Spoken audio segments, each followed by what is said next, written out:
The Bible and other ancient writings indicate that the heavens, the earth, and the stars are not just passive objects, but living witnesses and participants in the divine order.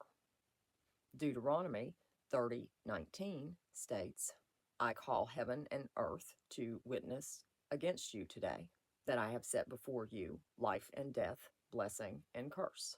This passage portrays heaven and earth as conscious witnesses of the covenant, almost like legal participants in a cosmic trial. This does imply a sentient or active role, not just background scenery.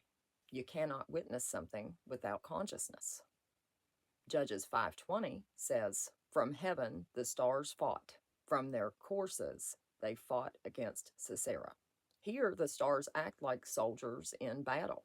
The text is suggesting that the stars carry divine agency, or at least that the forces associated with them are conscious. The official narrative says that man is made of stardust. I do not resonate with that, and I never have. The Bible actually says in Genesis 2:7 that humanity is made from the dust of the ground, animated by divine breath.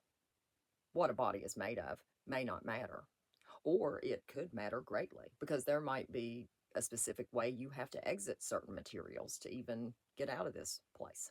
The body's material composition does seem secondary in Genesis. It's just a vessel. The real distinction is that spark of divine breath. It doesn't really matter if the dirt is the dirt of the earth or cosmic dirt. It is inert until it's animated. The emphasis is always on the breath, not the dirt. Whether we see ourselves as made of the earth or stardust, the animating consciousness is the same, the divine spark that makes matter aware. Some ancient mystics and early Christians saw the stars as angelic beings, conscious intelligences in celestial form. The stars are divine beings in heavenly form. Humans are divine beings in earthly form. The Bible does suggest a relation, even if it doesn't directly say, you are the stars or made of stardust. It does imply that humans share the same spiritual archetype. Maybe the stars are what we want to become. Or maybe we're already the stars, solidified in the firmament, and we project a reality down here out of boredom. I do know that oftentimes when I am meditating on a topic and I want more information, I envision myself being able to zoom out and see the earth. And it occurred to me recently that that is basically how the stars would be viewing the place. I don't believe any of the stars are millions of miles away and all that stuff. I think it's all much closer than we're told. In the book of Enoch, stars are described as living angelic beings capable of worship, disobedience, and punishment.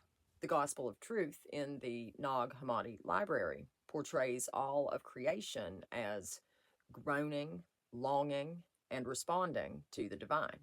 In nearly every ancient worldview, the heavens and earth are not inert matter, but they're seen as sentient beings, parents, witnesses, singers, deities, conscious participants in creation.